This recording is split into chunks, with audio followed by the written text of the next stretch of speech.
एक हसीन सुबह थी। मिन्नी नाम का छोटा खरगोश अपनी अम्मी के साथ घर के बाहर बैठा था। अम्मी ने प्यार से कहा, मिन्नी जंगल में दूर मत जाना, वहां खतरा होता है। मिम्मी हंस कर बोला, अम्मी मैं बड़ा हो गया हूँ, मुझे कुछ नहीं होगा। दूर चमकते फूल देखकर मिन्नी का दिल मचल उठा। उसने धीरे से अम्मी की नजर से बचकर जंगल के अंदर दौड़ लगा दी।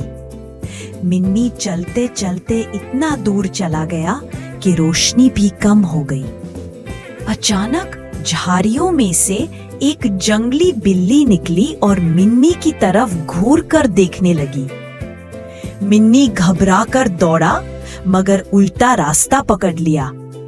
जंगली बिल्ली उसके पीछे पीछे दौड़ रही थी। जब मिन्नी घर न आया, अम्मी को फिक्र होने लगी।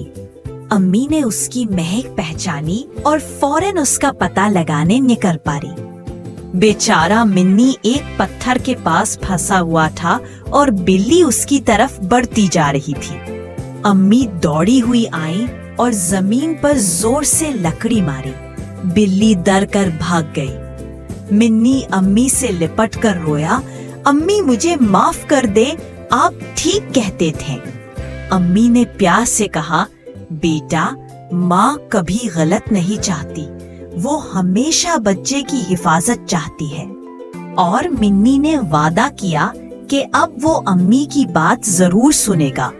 कहानी का सबक है, माँ हर बात अपने प्यार और तजुर्बे की बुनियाद पर कहती है, इसलिए माँ की बात हमेशा सुनी जानी चाहिए।